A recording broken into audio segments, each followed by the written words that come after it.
Does it ever feel like you've ticked all the boxes, achieved all the goals, but something still feels missing inside? If you're a high achiever building what looks like a successful life, but you're carrying quite a sense of unease, this conversation is for you. Welcome back to the Champion Mindset Collective. I'm your host, Anthony Dahya. Today, we are exploring what real success looks like beyond the titles, the achievements, and the expected milestones. It's about finding peace, purpose, meaning in a world that often measures us by the external things. Larry Kesslin is someone who understands what it means to build success from the ground up and then realize there is a deeper layer to true fulfillment. He believes that the inner peace and joy come from who you truly understand who you are and why you're here. Larry helps successful people, especially men between 35 and 55, who might be grappling their definition of success and trying to balance work, family, and personal well-being. He helps individuals connect with a deeper sense of purpose and meaning. Larry, it's great to have you on the Champion Mindset Collective. Welcome. Thank you very much, Anthony. It's a pleasure to be here. And you live in a beautiful part of the world. I've been lucky enough to be there a couple of times. And God, I would say one of the most beautiful places I've ever been is the South Island of your country. So blessed. Very blessed. I'm blessed to live where I live, and I think you're blessed to live where you live. So we already won the lottery. What else is there to talk about? Well, I always say, Larry, that I live in paradise because, look, the area that I live in is surrounded by beaches and bays. And where else would you want to go? I moved up here from Wellington, which is the capital, which is, they call it windy Wellington because you get the high winds from the Cook Strait and it's cold and windy and miserable. So coming to a tropical part of New Zealand has been lovely. But it's great to have you on the show. I'm excited to dig deep into your life and what you're doing today. And on that note, I'd love to explore your journey in life from childhood to now. Tell us how you got here. Wow, it's a really long answer, but I'll try and make it as succinct as possible. So I was born in and around New York City. I was born in Queens, one of the boroughs in New York. Go Knicks. We're hopefully close to our first championship in 53 years. Parents raised in Brooklyn. So I'm a New Yorker at heart, Ashkenazi Jew, came from the lineage of those in Eastern Europe. And I don't know, childhood was interesting for me. I raised myself as I look at it today. I was the youngest of three. My parents did not invest a lot of time and energy in the parenting of me. There was love in my house, but I wrote this book called The Joy Molecule, and I tell people all the time, I did not grow up with a lot of joy. My parents went broke when I was probably around 10 years old. So I lived with a lot of stress in my household, and there was not a lot of joy. There was a lot of love, and they cared for us, but it was a stressful time in my life. And I didn't understand it at all at that age of what it meant. But I carried it with me for a very long time. I carried my scarcity mindset into my adulthood, and that has shaped a lot of my life. Went to high school. The end of high school, it's not whether you're going to college or not. Where I grew up, it was where. Ended up going to the state school in New Jersey, which is where I was living, and graduated with a degree in electrical engineering. Knew I wanted to get into sales. I was happy that I graduated, and I went to work for Westinghouse Electric Company at the time. Was a pretty big company in the mid 80s, and a couple of years later got recruited to go to GE and spent about 5 years at the General Electric Company when Jack Welch was CEO. Learned a lot about corporate America.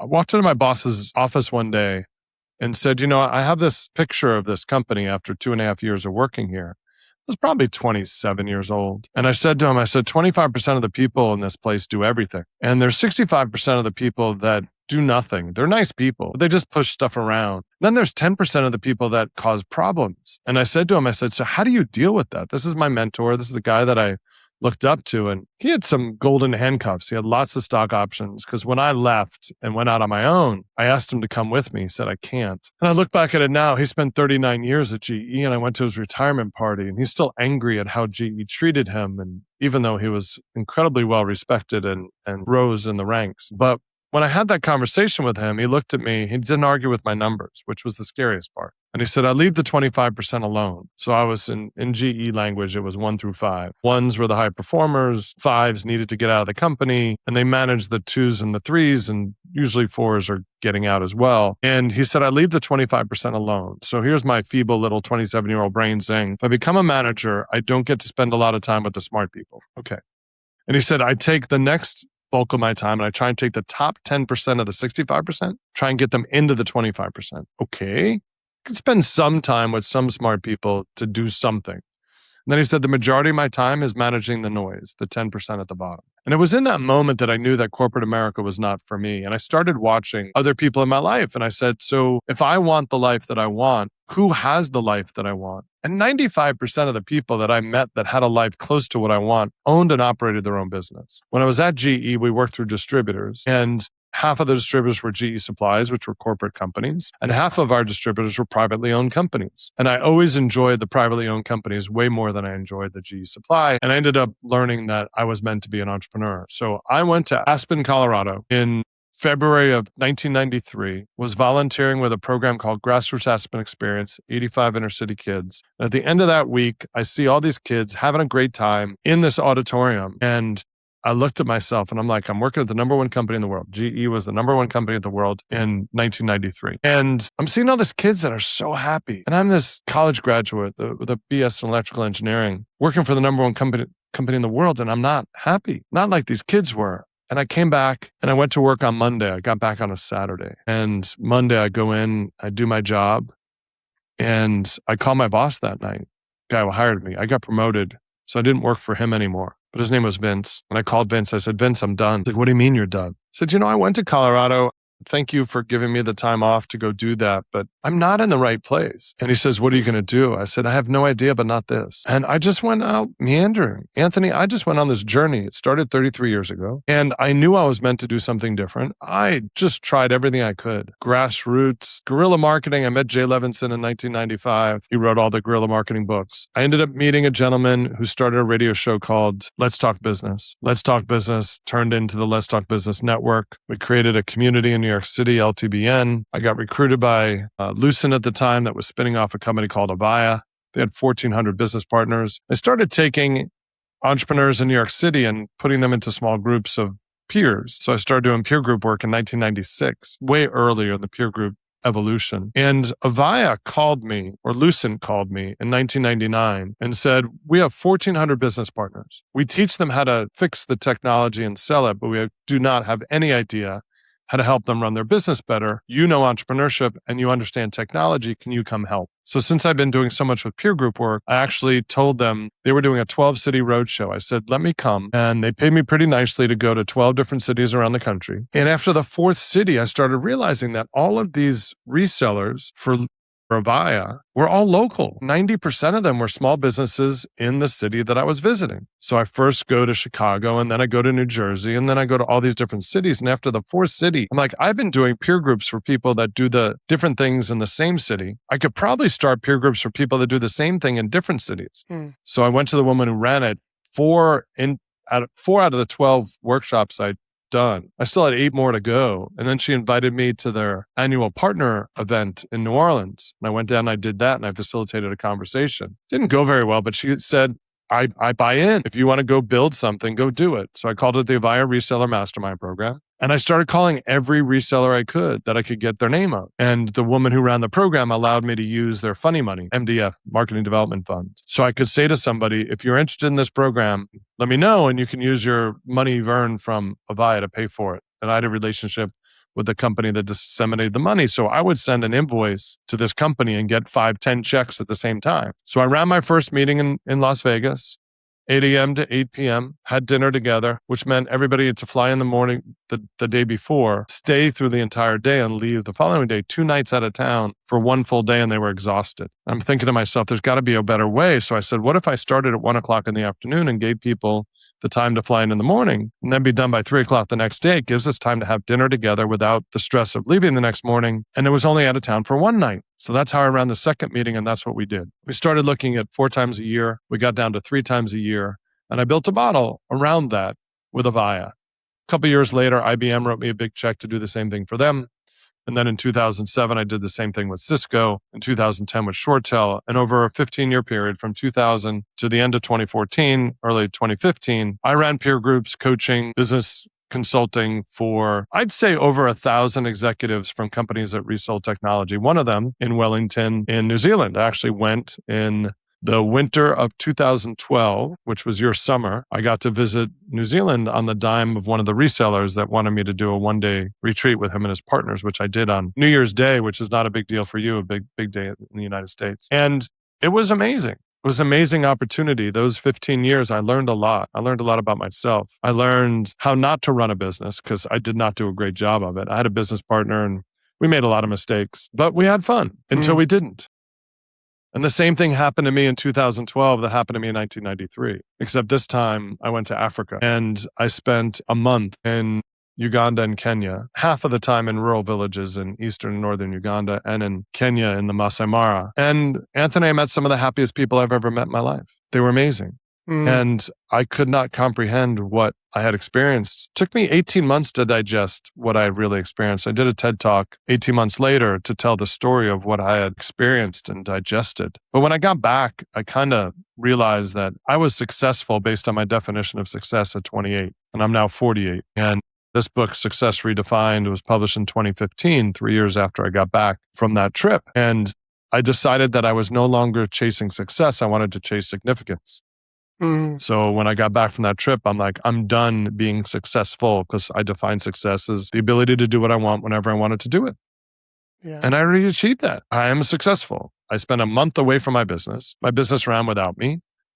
I'm in Africa, spending as much money as I needed to, we did everything. Did a balloon ride over the Masai Mara. It was a beautiful 25 days. Did not stay in high-end places. We did not, that's not where I spent my money. I mean, I stayed in little flea bag places because I like to experience the rural community, and I did. And I saw joy in people's faces, and I saw happiness, and I saw contentness that I don't experience in the United States. And when I got back from that trip, I went to a conference about 7 weeks later and got asked 3 questions that changed my life. And those 3 questions is, what is poverty? Who gets to define it? And why are we trying to fix it? And in that moment, my head exploded. I'm like, okay, what did I just see? Did I see poor people, or do I just see people that were impoverished? Because they had more joy than I have ever seen. And I'm trying to figure out where it came from. And that's what I tried to dissect. And now 14 years later, I can tell you, I believe that they're more joyful because they have everything that they need. They want for very little. They're connected to each other. They're connected to the land because they still farm it. They're connected to their ancestors. They have a sense of deep human connection, which is where joy comes from. There's a book called The Good Life from the 85-year now study at Harvard of 400 Harvard graduates and 400 plus Bostonians over the last 85 years. And they can tell at 50 whether somebody will be happy at 80 based on the quality of their relationships. That's it. So we don't teach that. We don't talk about that. But that's been my journey, is trying to figure that out. And this book here, The Joy Molecule, is a collection of all the stories of people, 8 different people I've met, and the 5 lessons I needed to learn to find my joy since that trip in 2012. And it's been a transformational experience. And I've done some amazing things in my life to help me figure out what I am, or who I am, or why I exist. And to me, that's the journey that I've been on. So I feel so insanely blessed. I feel blessed that I live where I live. I live in San Diego, California. I grew up in New York. Got to move here 16 years ago. People ask me all the time, why'd you move? And I moved because I could. Because if there's any place in the world other than New Zealand that people find beautiful, it's San Diego, California. Weather-wise and where we are in the country. I'm in the United States, but I'm still in the southernmost part. Don't have to deal with winter. Summers are beautiful. They're not outrageously hot. There's no humidity here. It's just a beautiful place. And I get to live here. I am blessed. And I have an amazing life. Yet I was not happy. And the question is why? And I've come to some conclusions. So that's what I speak about. That's what I coach about. That's what I write about. And I'm at this place in my life now where it's time to share what I've learned, not because my ego needs it. I've learned about my identity. I've learned about my ego, and I understand it. And there's a human desire for success. It's not needed, but it's something that we strive for. And our identity likes to have nice things most. So if my identity is clear and I can show up in a way that society values what it is that I do, and my ego's in check, it's healthy, but it's not the dominating part of my life, then I can go live a beautiful life in this society, make a very good living, give a lot of it back to those that haven't had the fortune that I've had. So for me, giving back and being of service is the greatest opportunity we have. I'm big in 2 nonprofits in San Diego. I'm very involved in. Half of the proceeds from this book go to that cause. It's Challenged Athletes Foundation and Boys to Men Mentoring. Challenged Athletes work with athletes all over the world that are either blind or impaired, quadriplegic, missing an arm, missing a leg, you name it, missing all 4 limbs. They will give prosthetics. They will give scholarships to participate in athletic events all over the world. I did a bike ride from San Francisco to San Diego on a tandem bike with a blind gentleman. And yes, he was on the back, I was on the front. And we had a great time. And I got to know him over a couple of years because I spent hundreds of hours on a bike with him. And you really get to know somebody. And I really got to know his story. And I was able to tell those stories in this book. And I just feel incredibly blessed to be alive, to be aware, and to understand, in my words, I use the words, understand what it means to be human, that I'm a being with access to my mind, access to my body, knowing that I'm not my mind and I'm not my body. And I have this opportunity to be present to all that is. Yeah. So that's kind of where I live today.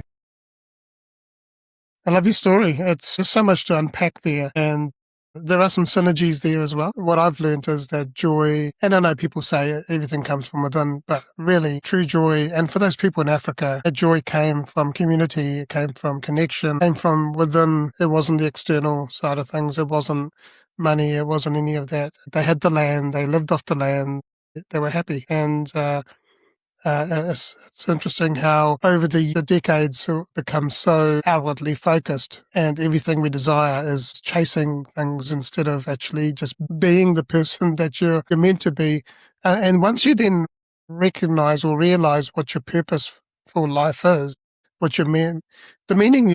People say, what is the meaning of life? Well, it is what you create. And once you start following that purpose in your life, everything changes. You no longer look at the external things. But if you think about purpose, yeah, I was on a big purpose kick when I went to Africa, and I thought purpose was our destiny. But I came to learn in 2012, I took my kids with us and we spent a month in Uganda and Kenya, and they came back different for a couple of months. So we left for a month. They were different for 2 months. Then they went back to being the same little shits they were before we left. And I told my ex-wife that coming out of the shower about a year and a half later. I said, the only way to really change their life is get them out of here for a year. And she said, sounds good. And then my daughter said 5 days later, can I be an exchange student in high school? And I said, funny, your mom and I were talking about taking you and your brother out of school for a year and traveling around the world as a family. And she said, when do we leave?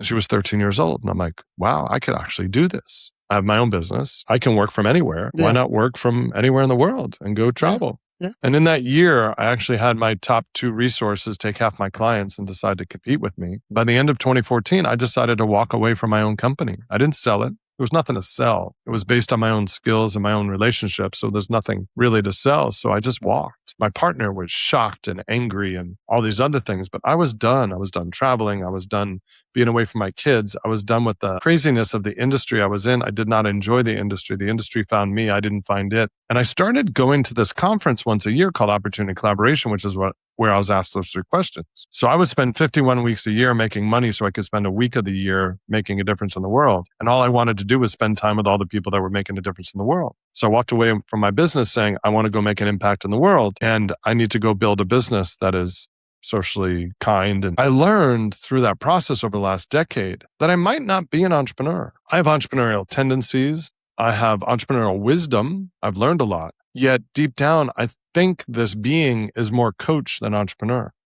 So if I'm a coach, the reason I was building a business is because I was able to coach people through their pain, and I hired consultants to solve their pain. So everybody loved us. So I would help them understand where their pain was coming from. I would figure out, I need some ex-CEOs that can help them run their business better. I need some sales managers to help them build their sales team. I need a marketing person to help them do their marketing. I need HR leadership resources to do this. I need to do their financial back end and give them metrics. So I did all those things with a team because I was a good coach. And when I ended up leaving that business and walking away, I thought I was an entrepreneur. So I spent 10 years trying to build more entrepreneurial stuff. And what I'm learning today is that my gift is sitting with people and seeing them for who they are. Or who they think they are, and helping them see themselves for who they truly are and help them understand that. And I still might build another business around this because I've broken up coaches and consultants into 3 buckets: the people that can do the work, the people that can sell the work, and the people that can do both. Now, there's a lot of people that can do the work, and there's a lot less people that can sell it. But the people that can sell it and do it are the rare breed. Those are the people that either get very full themselves, or they hire the people that are good at doing it, that can't do it, can't sell, and they start building companies. The challenge in the market is the people that can sell it that can't do it. because they have no idea what good looks like on the delivery side. So they hire whoever says they're good at it, and they end up causing challenges in the marketplace, my opinion. But I love selling the work and doing the work. And the more I get on stage, the more I get requests for people that want help. And now the question becomes, what do I do with the people that want more help? So I have choices. I can either be myself, be my own little machine, and continue to take clients one-on-one or build groups and have groups and that, or I can find other coaches that want to help me service people. And I don't know what I'm going to do yet. All I know is that I know what I did before. I have wisdom around that. I know where it didn't work, and we'll see where this all unfolds, because to me right now, it's a beautiful journey and I get to experience it with a level of awareness that I never had before. I'm the same as you. I loved selling and doing. The conversation we've had over the discovery call when I showed you what I've built and what the next steps are, every single conversation that I have with a guest, I've actually ended up having other podcasters or creators who have said, what you've built is amazing. Can you help me? That's where I'm feeling that where I'm meant to be, and I've worked like 30 years in corporate, and came out not feeling happy at all or joyful at all. In fact, came out at times angry. Tarnished. Yeah, exactly. And then I was like, okay, well, if I'm giving my 150% to this organization, but I'm not really getting much out of it, then maybe it's time for me to do something for myself. Mm-hmm. And after my fourth redundancy, in 2024, I just said, that's it. I'm done with corporate. I want to help small businesses succeed. The interesting thing is you talked about GE. I worked at a telco here in New Zealand, Vodafone, and it was called Telstra Clear and Vodafone. But we used a GE product called Small World, which is a geospatial system. The time I spent in the IT reseller world, I would tell my partner all the time, the industry found me, I didn't find it. Yeah. So I was an unconscious success. Mm. I am working very hard at this point in my life to be conscious about the decisions I make. Yeah. And making decisions based on what this being was put here to do versus what my ego wants to feel better about itself. So I would get on stage for a decade and people would tell me that I was good at what I did. And I would tell them how smart I was and that I'm smart and you're probably not, so you should listen to me. And I can't do that anymore. That's not where I'm coming from. I'm coming from, I've found some secret sauce that I want to share with the world. And I hope that this secret sauce helps you find more peace. Yeah. And the piece that I've found is that there are certain lessons that we're here to learn. And the 5 lessons I've learned is that your circumstances not define your joy. First story, last story of this book are 2 Ugandan young men, both that call me Papa or Mr. Larry, and I'm like their father. And in the middle is a woman who was given $2 million at 26. Those first 2 stories, the first and last story, taught me the circumstances not define my joy. That's my first lesson. Second lesson, Carrie Rich handed $2 million at 26 to go change the world. She was one of the people I met in Opportunity Collaboration, that conference I went to for a week a year. I met her in 2013. I realized that my work needs to have meaning. So my work in the IT industry didn't have a lot of meaning. It provided financial return. Ended up selling a couple of our clients' companies and making some pretty good commissions on those sales. But I didn't get any joy from it. It was just work. And the third lesson I learned is 3 different challenged athletes. A gentleman I did the bike ride who's blind. A lot of time on a bike with him. He went blind at 26. He taught me a lot about my identity because he lost his identity. As a sighted person, he's now blind. Moon Tucker, who lost her arm in a motorcycle accident, she had the most amazing conversation with me about her spirit watching her body flop down the road as her left arm was getting chopped off by the back wheel because her arm got stuck in the drivetrain and pulled it through the motorcycle. And she's just watching her body flop down the road and watching her belief system disappear with it. And amazing. And then Joe Delagrave, who is an amazing human. He's the coach of the wheelchair rugby team for the United States, going to LA for the Olympic Games in 2028. He's been to multiple Olympic Games, World Championships. He was the top player on the U.S. team for years, 2-time player of the world, player of the year for the world of wheelchair rugby. And he's had a lot of opportunities for losing his identity. So that whole section is called the identity illusion. And the more we're attached to our identity and our ego, the harder it is to find joy. The fourth lesson is my publisher. It's about never quitting. She's had stuff happen to her life. If you want to read the book, you can. And then the last lesson for me is this idea of enough. When we have enough, what is our responsibility back to others? And it's a story about a philanthropist who sold a bank for $500 million 20 years ago and started giving away money. And now he focuses most of his philanthropy on on first-gen scholars, young people that are first in their family to go to college, and he gives them a $5,000 scholarship for 4 years. He has graduated over 1,000 young people from his investments, and he currently has 1,000 young people under scholarship today. That's $5 million a year. That's 3 full-time staff, 3.5 full-time staff managing the program. And what he gets in return is 250 new relationships with amazing young people that him and his wife build their entire life around. It's not about writing the check. They have all the money in the world. It's about the relationship they get. Yeah. So those are my 5 lessons. Circumstance does not define my joy. I need meaning. My identity and my ego kill my joy. Never quit. And then what is enough? But those are my lessons. The question is, what are your lessons? What is it that you need to learn to find your joy? And I approach every audience like, I'm going to tell you about my story, but while I'm telling you my story, think about your own life. Yeah. Think about what are the things that you've been taught. I feel like life gives you lessons, and you either learn the lessons or you don't. And if you learn the lesson, guess what? You get a new one.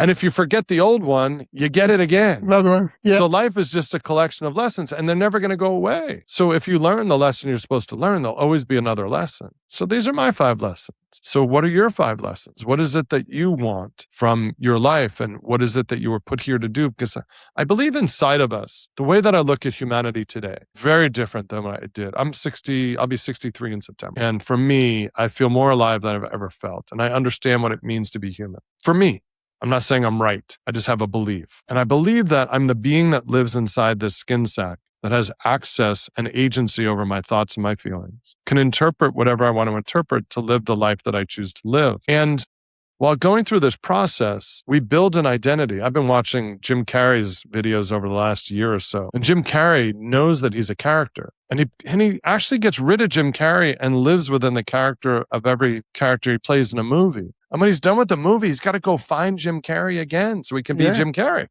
Yeah. So he knows that Jim Carrey is just a character because he got rid of the character. So it's an identity. So I was given a label at birth. Lawrence Bruce. I go by Larry. It's not me. It's the identity that I carry in this life so people can identify me and my skills. So I'm this being that at birth I was given certain gifts. So I think the journey of humanity, of being human, is to figure out you're in this machine. What are the gifts you were given? And what's the wisdom you've earned? What new wisdom do you want to earn? And how do you deliver that back to the world in a way that allows your identity and your ego to be fed in a healthy way?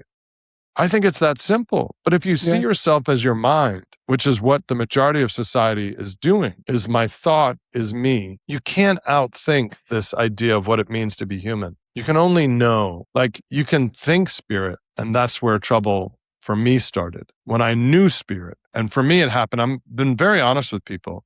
For me, it happened through a plant medicine journey. I literally left my body for 2.5 hours. My spirit went on a journey all by itself and then came back into my body. And I'm like, I've been doing 30 years of work thinking I was spiritual, but that was all in my mind. And now I knew. Once you see something, you can't unsee it. And for me, I saw my spirit as a separate entity from my being. I cannot unsee that. But it took me 6 to 8 months of integration work with a professional to actually adapt that experience to my actual life. Yeah. And to put all the pieces together of what I've seen. And now what is my journey about? My journey is about helping other people find peace. Because I think that's what we're all seeking. And we get in our own way. There's transition in life. I've been playing with Maslow's hierarchy of needs for well over a decade. 2014, I did a TED Talk and I said, what if Maslow's hierarchy of needs wasn't a hierarchy? What if it was a plate? What if all of these were equal in value? And I've gotten to the point now, I'm working on some new content and I'll probably publish a new book with my daughter at some point. And it's called The Ascension Ladder. And it basically takes Maslow's hierarchy of needs and blows it up because Maslow never created a hierarchy of needs. Maslow was given attribution for the hierarchy of needs from some consultants that wanted to use his content in the corporate world. Most people don't know that. My brother and my mom both went to grad school for a master's in social work. And they thought Maslow's hierarchy of needs was Maslow's. No, Maslow was just given attribution. There's no pyramid, nothing in his research. But he talked about food, water, shelter, safety, love and belonging, self-esteem, self-actualization. And at his death, he was thinking about self-transcendence. So let's add that to the continuum. So if we look at it as a ladder, at the bottom is abject poverty. And at the top, self-transcendence is oneness with God. And I think we all live on this ladder somewhere. And the project is to wake up and figure out where on this ladder we live, to reach down to the people below us, help them up the ladder, Help them up the ladder. Yeah. and to reach the people above us and say, what are you seeing that I don't see? And I think it's that easy. Now, there's realities of living in our world, which is where identity and ego come in, that help us live in this world. But we have to know that we're this spiritual being living on this continuum of awareness saying, what am I? Now, in my book, I talk about what, who, and why. And it's funny because my coach, when I published the book, he said, I have a different definition of what than you do. My what is, what do you do? What's your favorite sports team? What are the things that you love? That's how the outward way the world sees you. His definition of what is, what are you? Like, I'm a spiritual being having human experience with access to mind, body, and spirit. And I understand now what he meant by what. But in my book, I use what as the things you do. Now, who is your values, your essence, your priorities, and how you structure your life. And your why is your reason for being. And when you know all three, that's when you find peace, because nobody can tell you you're anything or anyone other than you know yourself to be. And it's a beautiful way to live when you understand those three things and you understand what it means to be a spirit having a human experience. Now, knowing it and thinking it are two different things. And that's where Alan Watts comes in. I mean, Watts is amazing. You can't outthink this. This issue by itself, you can't outthink. You can't outthink trying to figure out thought because there is no outthinking thought. Thought is just thought. It is, yeah. Can't outthink it. Goodness. We could talk about this for days. It's just and everything you've shared, I totally agree with everything you've shared. It's, yeah. And I've been on the journey to understand and get the knowing of all of this as well. And, you have an identity when you're working in the working world.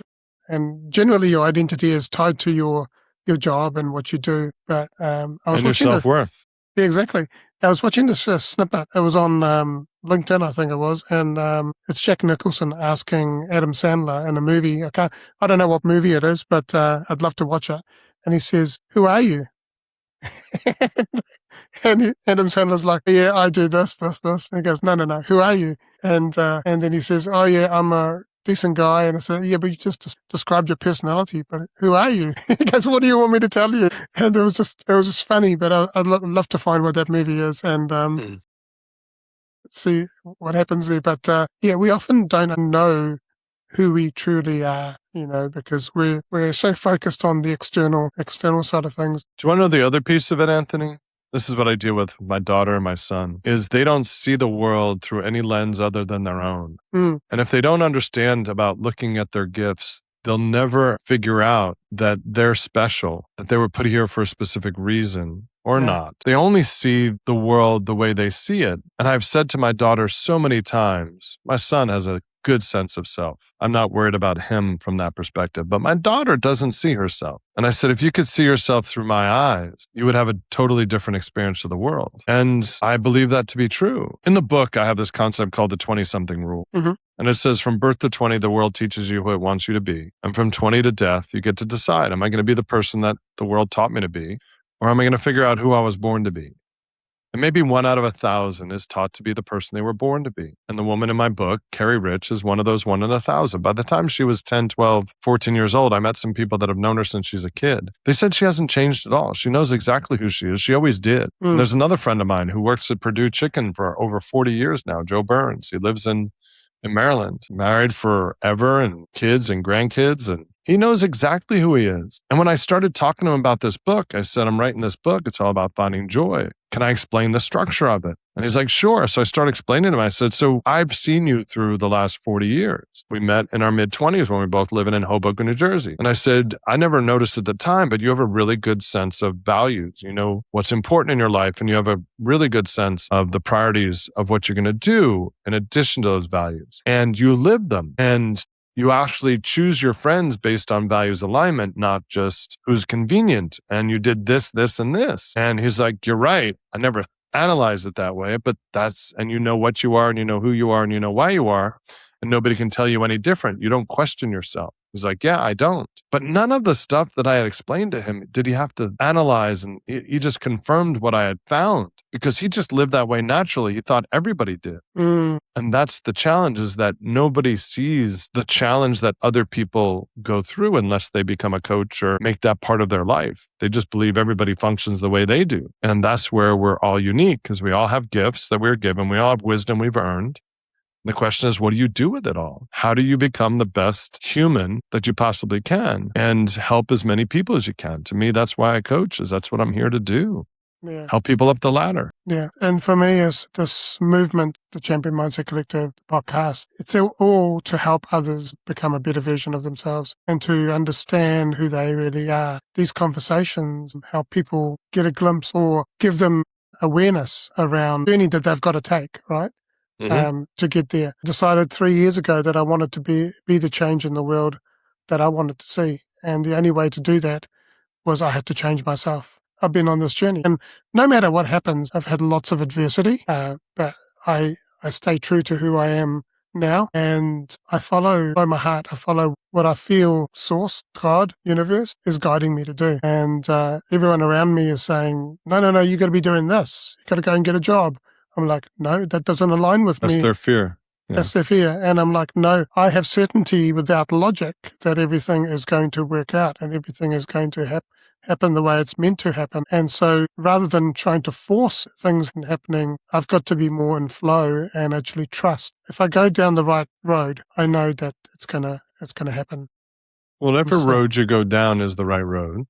Yeah. And what I've learned on my piece, the and part, is that most of the humans that I meet are trying to get the outside world to align with how their belief system works for them to be happy. And the truth is that happiness lives inside, not outside. And it's like you were born this perfect being.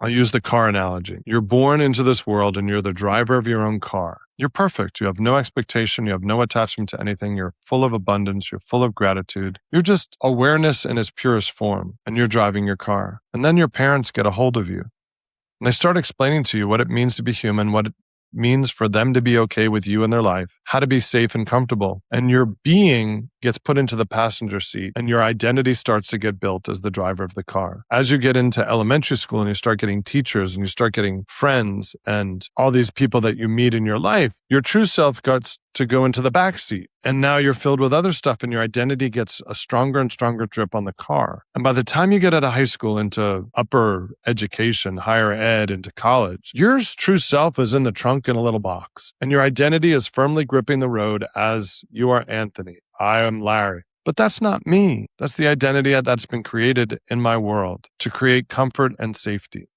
And my belief is from 20 on that the project is to get that true self out of the trunk, put it back in the driver's seat, take the identity that's gripping the wheel in earnest and say, where do these pieces belong in the car? So if we break it down to this program in LA that was started in LA called Insight, talks about basic self, conscious self, highest self. So basic self to me is my inner child. There's half a dozen plus inner children inside of us. Conscious self is age-appropriate behavior. To me, it's living the rules of the 4 agreements. And highest self is my knowing. Now, my knowing is the driver. That's the driver of the car. It is 100% love. It is fully abundant. It is gratitude. There's no gratitude list. Gratitude is just a way of being. There's no need for a list. A list convinces your mind that you live in gratitude. Gratitude is a way of being. I believe that being is 100% present and that being is 100% neutral.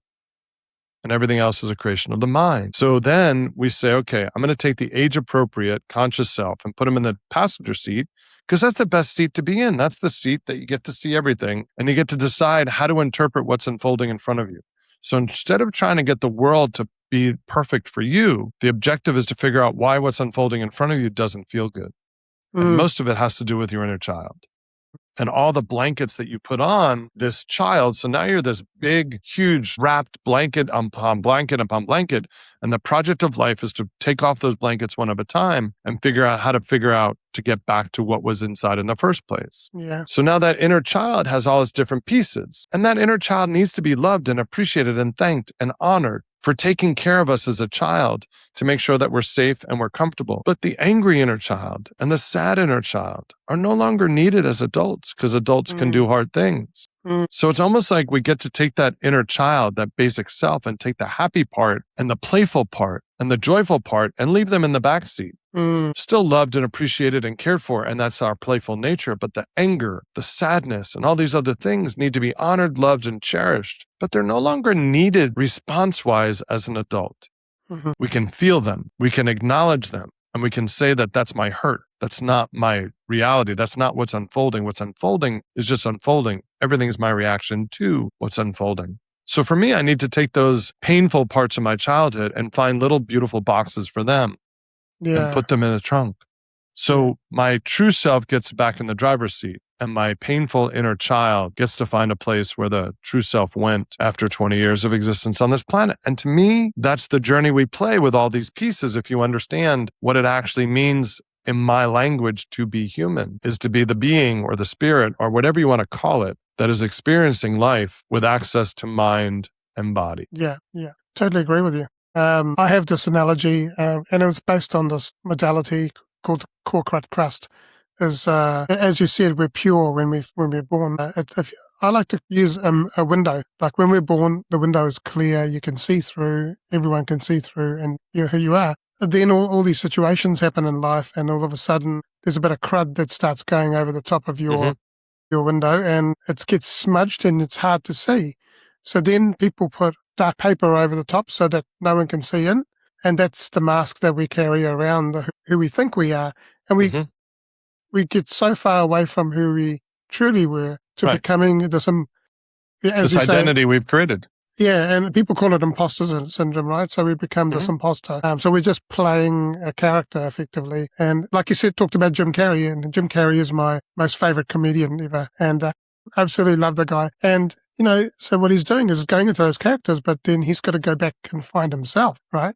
And then it's like when people come to your house and you've got a messy room, you close the door because you don't want anyone to see the mess in there. But it's not until you start chipping away at the crust that's sitting on top of the window, and you start peeling it away, and then you start wiping those hurts and pains and everything, and then you start transforming them into, like you said, beautiful boxes. You've got to do the work to feel and heal through that. And I've done that in my life probably in the last 10, 15 years. Before that, it was just react, and what it was a whole lot of abandonment and rejection. And the story that I had from what happened when I was 7 years old.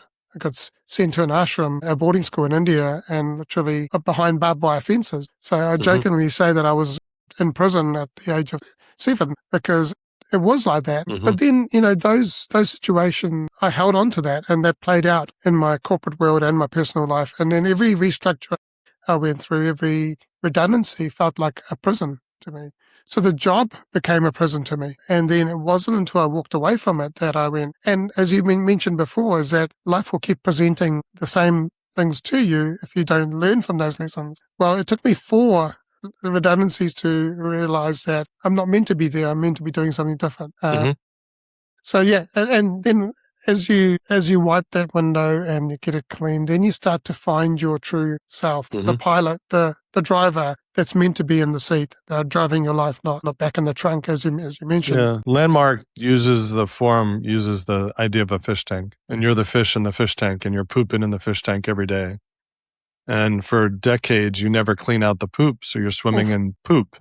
Yeah. And another person talked to me about if you're seeing snow and you're wearing orange glasses, the snow will never be white. It's always going to be orange. So you see the world through the lens that you put in front of you. So there's so many analogies and so many stories, and that's why we coach, is to try and create storylines. That's one of the reasons that I love coaching is I get to put complex constructs into digestible, bite-sized nuggets that allow people to see themselves for who they truly are versus what they've crafted in their own mind. To me, that's the opportunity we chase every day. Yeah. How do you help someone unpack those deeply personal questions, especially? I don't. I came to this place about 1.5 years ago, and some interesting stuff has happened in my life to show me that I'm not sure that for me, and maybe I'm ignoring stuff. I don't know. I can't speak for anybody else. But for me, the possibility is that my parents were exactly what I needed in my life. And every experience that I've had in my life has made me the person that I am. And my daughter went through some stuff at the end of last year, and she yelled at me for dropping generational trauma on her.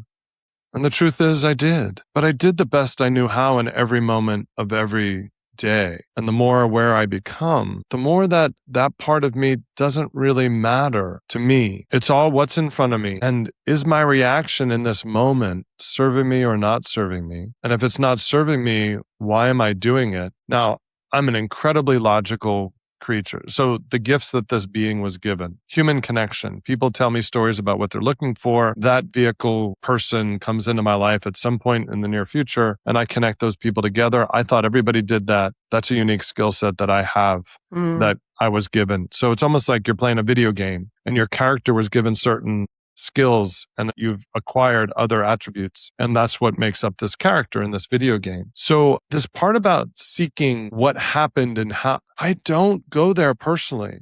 I'm not saying other people don't need that, but I think we're all put here at different levels of awareness. And my awareness just says that, dude, your parents and your siblings were exactly what they needed to be in order for you to be who you are. So there was no trauma. There was just life experiences. And the way that I look at it is there were certain experiences in my life that had more energy than others and some that had less energy. And the places where I thought were the hardest times of my life were the greatest lessons I needed to learn. So if I don't look at them as painful experiences in my life, if I just look at them as experiences that shaped who I am today, then there is no trauma for me. And there is no baggage of it's the person I'm with. Can I be with them? And that's work, dude. I'm living with this woman who I've known for about a year and a half. And how many times I'm on my phone when I'm with her versus being with her, she yells at me all the time, put that thing down. You don't need it. And she's right. And I still get stuck in it. And I do this for a living. The truth is my coaching work is my own personal work. I see in others the challenges. It's all a mirror. So I do this keynote speech and the last image I use is a door. And when you open the door, it's a 17-way funny house mirror. There's nothing on the other side of that door. You open the door, it's a reflection of yourself. Everything's about yourself. So if I look at my history as training, then there are no bad things. Nothing bad happened to me. Stuff happened. I learned how to be me inside this experience. And I get to decide in every moment of every day, does that serve me or not? Can I change the behavior or not? Can I learn to be a different way or not? And what are the ramifications of all those answers? And all I know right now is that no matter what I do any moment of any day, somebody else can take it totally from a different context. Yeah. And not see me for what I am. They're seeing me through their own lens. Yeah.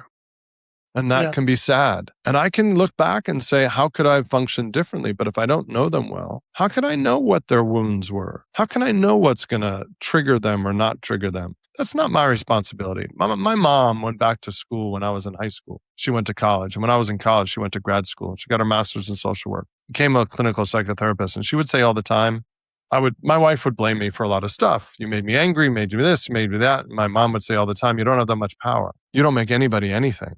They have to own that. So when I got in a new relationship after I left my marriage after 25 years, which I could have made it work, but I knew it wasn't the right thing. Just like you knew working for a corporation wasn't the right thing. I knew that person I was with was not my life partner forever. They were a great partner for having children, raising children. We did a great job with our two children. They loved both of us. There's no animosity. I mean, I left, so I think there's some challenges from my children, the fact that I left, but I still have immense amount of love from both of my kids. My son just got married and he asked me to officiate his wedding. I mean, that doesn't happen because he still might be angry that I left his mom, but there's still a ton of love there.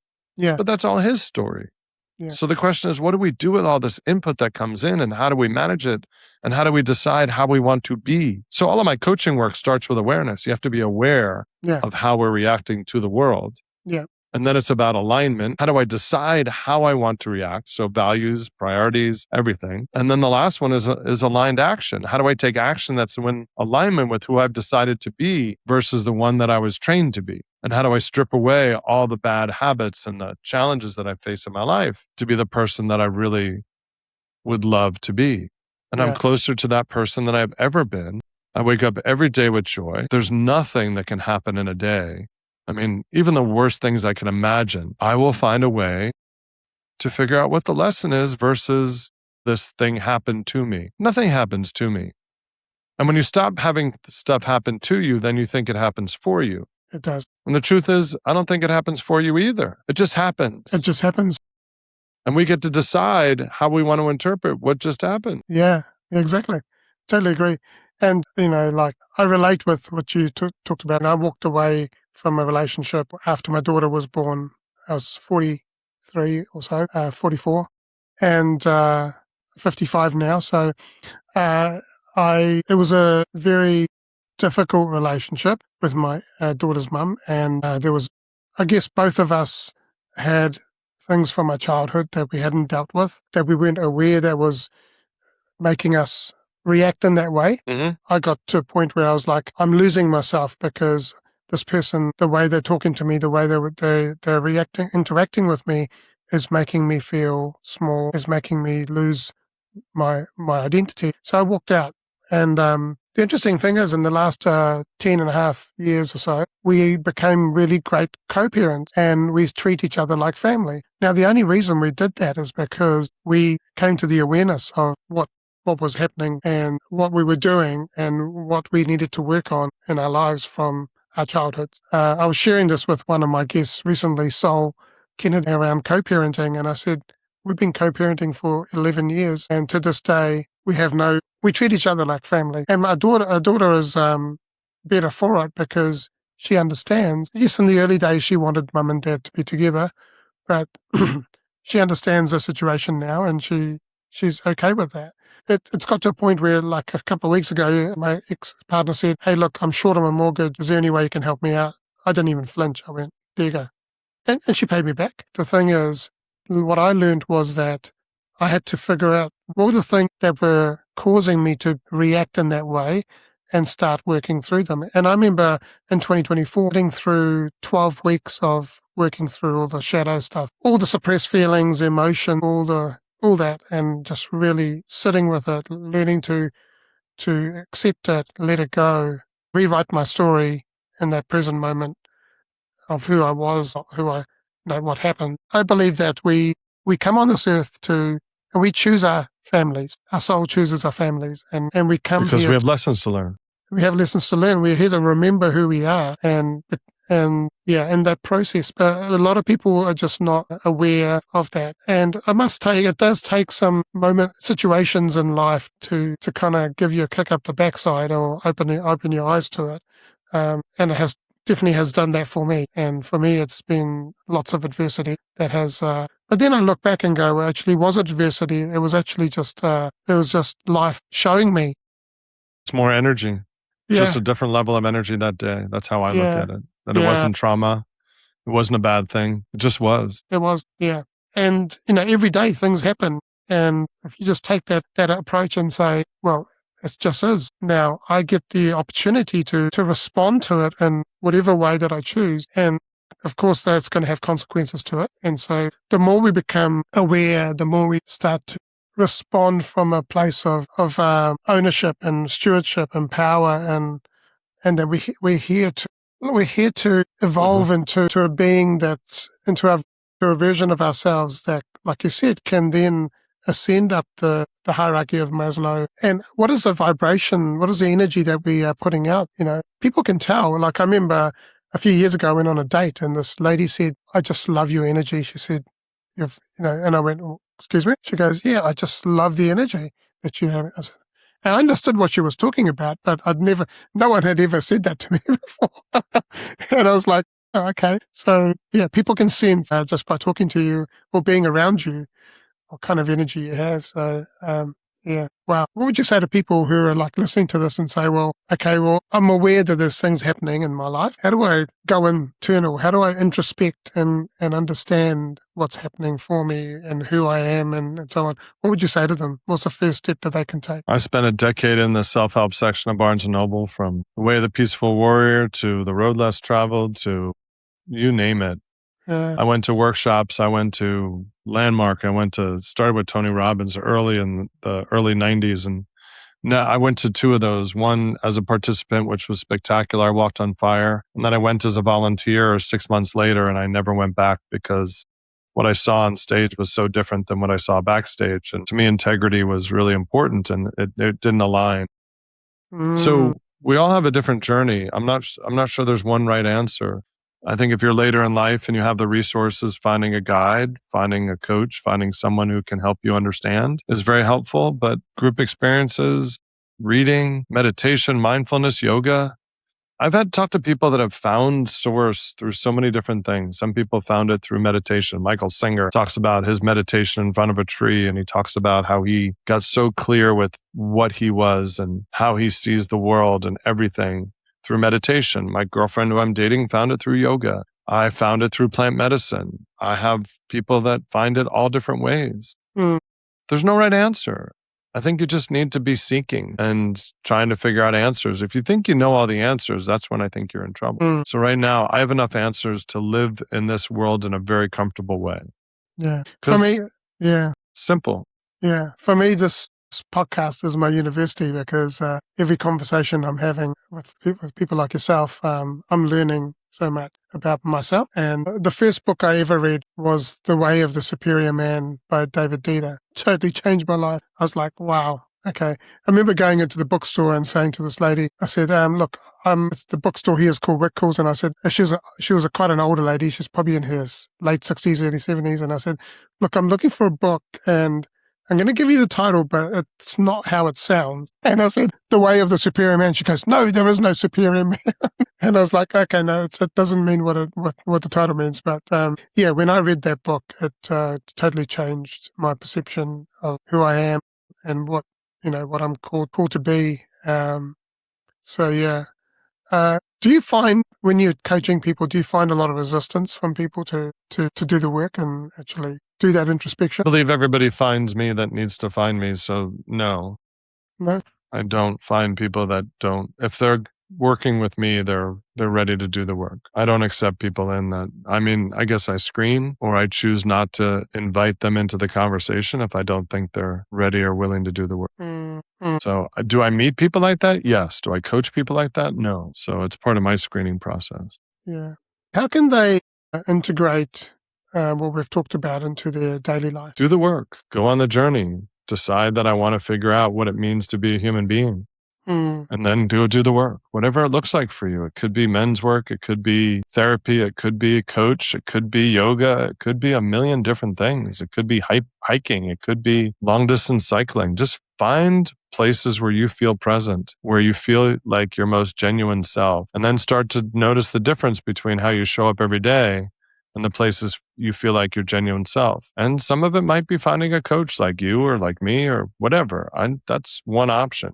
It's not the only option. It's not the right option for most people because that's probably one of the most expensive options. And most people are not in the place to figure that out. Yet the target market that I talk about is successful people that are not happy. I mean, that's my perfect client, is someone who's achieved success, because that book, Success Redefined, that's the whole construct, is we've created a very poor definition of success and we chase it and we get there and we figure out that there is empty, that it was about the journey, it's about the experiences, yet we don't know how to do that and we keep moving the goalposts until there is no goalpost in sight. So I define success, as I said, as the ability to do what I want whenever I want to do it. I redefined it as the ability to do what I want whenever I want to do it while being part of something greater than myself, because success without significance isn't success at all. And the front of that book is connection plus purpose equals joy. And somewhere in the back of the book, I wrote conscious connection plus purpose equals joy. And my writer said, oh, that's C2P, which is the title of this book. And I'm like, what is C2P? And she said, well, if H2O is the water molecule, then C2P must be the joy molecule. I'm like, that's brilliant. But I didn't touch it for a decade. Anthony, I was not ready for it. I wrote Success Redefined wanting to coach people about finding a new definition of success, but I hadn't found it myself. It took me another decade to find my own new definition of success through life experience, not just a definition. You can change the definition all you want, but if you don't change yourself, you're never going to get where you want to go. Yeah. And there's no place to go. There's only a place to be. Yeah. Yeah. And for people who so what is one mindset that people could adopt to truly embed this stuff into everything we've talked about into their life? The world is just unfolding. I do not need the world to show up in any way for me to be happy. What I need to understand is why what's unfolding in front of me causing me any challenges at all. Yeah. That's the mindset. Everything is just unfolding. Yeah. We have a choice in how we want to interpret it in every moment of every day. Yeah. The last question I've got is around purpose and peace. What does it look like in a practical business sense today? Giving back in a meaningful way to things that have a personal connection. So for me, I was a troubled boy. I was a lost boy as a teenager. So I work with boys to men mentoring because they work with lost boys, helping young boys become men. And you become a man by stop blaming other people for your problems and taking personal responsibility. And then learning the archetypes of a man. Lover, king, warrior, magician are the ones that Boys to Men uses. Whatever structure you want to use, whatever archetype you want to use is irrelevant. Just pick one and figure out what it means. So Boys to Men is really fascinating to me. And Challenged Athletes Foundation, I just find myself attracted to people that have overcome some challenging things. So those are the causes that I connect with. Everybody's going to be different. But without purpose, without a reason to give back, then it all becomes very selfish. And selfishness is not what we're here for. Now, your identity and your ego want you to take care of self, and there's nothing wrong with taking care of self. But taking care of self at the expense of others is what most of our society teaches us. But when there's abundance, you can do both. And to me, that's the opportunity we have, is to do both. Yeah. Earlier, you talked about the different, you've got the higher self, you've got, so conscious self and conscious self. Yeah, basic self, conscious self, highest self. Yeah. Would you be able to quickly explain what that is for people who may be going, well, what does that actually mean? Well, your basic self is your inner child. That's all the things you learned that you just, when something happens, you react to it. That's all basic self. Conscious self is still mind activated, but it's making or taking an action based on an analysis or some thoughtful response to what has happened. That's conscious self. And highest self is when so your body pumps blood, right? Do you think about that every day? Okay. Your body digests food. Do you think about that every moment of every day? Okay. Your body moves muscles that you don't think about. Your body has all these organs. You probably don't know what 90% of them actually do. And your body was given a mind. Why would you think that the mind needs to be inspected to do what it needs to do when every other organ in the body does it naturally? Is it possible that the subconscious mind does everything it needs to do, and that the conscious mind was put there to mess with us, to cause us not to be present, to cause us to analyze things that don't need to be analyzed? To me, that is basic self, inspecting those thoughts all the time, thinking that they're real. Now, if you're smart, which you are, your belief system was created by your experiences in life, what's unfolded in front of you, and your interpretation of what's happened. Not even what's happened, it's our interpretation. And if that is true, how can we believe as 1/8 billionth of all human experience that talk track in our head has any truth? It is our truth and it's our reality. But in my world, it's not truth and it's not reality. It's one that's seen through orange glasses, trying to look at white snow and seeing it as orange. So I've asked all the time, like, the colors on this book are blue, green, and yellow. And you would agree. But if I looked at those through your eyes, would I see the same things that I see? We label them the same because we see them the same based on what you see and what I see. But I ask all these questions all the time because I only see them through my eyes. Yeah. We might see different shades of those colors. We might. Or somebody might see different shades of gray, which I don't understand. They don't see vibrant color. So what do we really see and what do we really experience and what is life anyway? So those are the questions that I ask. But basic self is the reactionary part of us. Conscious self is age-appropriate behavior where we don't take things personally, but it's still in the mind. And highest self is just our being, is our original, beautiful, loving, present, abundant, grateful, neutral being. Yeah. Thank you for explaining that. I'm sure the listeners will understand that now. Before we go into the quickfire round, Larry, could you please share with us about the books, about what you're offering in terms of coaching and so on, so that people can get an understanding of it? Sure. Well, my website is 5-dots.com. Dots comes from Steve Jobs' convention speech at Stanford in 2005. Can't connect the dots looking forward. You can only connect them backwards. You have to trust that somehow the dots will connect. All of my companies were numbers and words. So I had for-profit, I had forethought, I had liberate, and now 5 dots. So I love words and numbers together. So that's the company. The Joy Molecule is all about helping people find more joy by understanding the lessons they need to learn. I coach around that. I coach around helping people find success. I'm not that interested in business anymore. I mean, I have a lot of wisdom around running a business and I help people around business development specifically, yet I'm more interested in the human being themselves. So if there are people that are quote unquote successful, that they've achieved everything they thought they were going to achieve in life and they're still not happy, they're making all the money they want to make, they have the wife, the kid, all that stuff, and they're just saying, is this all there is? Those are the people I work with the best. Cool. Thank you for sharing that. Okay. We're in the quick fire round. So you have six questions and then a last seventh question at the end, but these are very quick ones. One single word or short sentence. And the first one you kind of already have answered, but I'll get you to answer that again, please. How do you define success, and has the definition evolved for you over time? Yeah. So my definition is the ability to do what I want whenever I want to do it while being part of something greater than myself. And that is definitely an evolved definition from what it was originally when I was 28. Who's been your greatest inspiration and why? My kids, just showing me what's possible in life and just being pure love for me. Yeah. What is something that you believe that others may disagree with? I am meaningless. I am nothing. And I have the opportunity to be everything and powerful and influence lots of future lives. Yet at the end of the day, the world's going to keep spinning on its axle. It's still going to keep rotating around the sun, whether I'm here or not. So in most ways, I'm insignificant. If you could go back and give young Larry some advice, what would it be? Enjoy the journey. What is one message you'd like to share with the world? One message: ask better questions. Stop trying to figure out what people do and start figuring out who they are and why they exist. Yeah. And last question is, what does it mean to you to be a champion and have a champion mindset? I don't know. I don't know if I look at the world as champion anymore.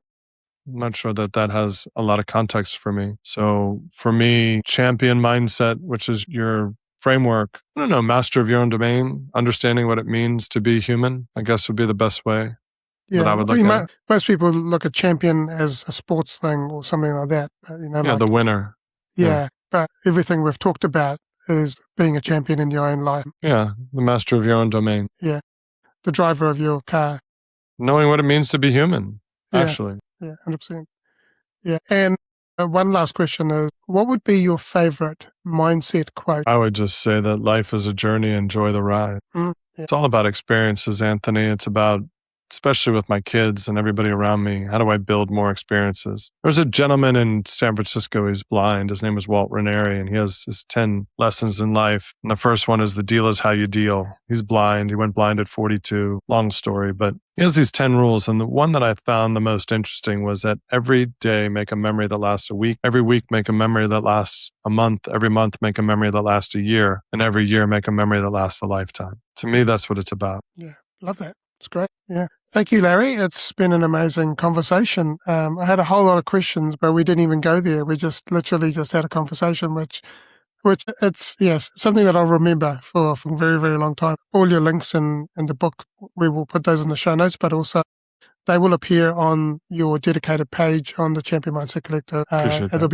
There'll be your bio, your link, links. There'll be an article, a practical guide that people can download, and which will be a distilled down version of the whole article. So the idea is that you listen to it, you read the article, you download this guide, and you've got something tangible that you can take away with you for free and be able to apply it in your life. Thank you, everyone, for listening.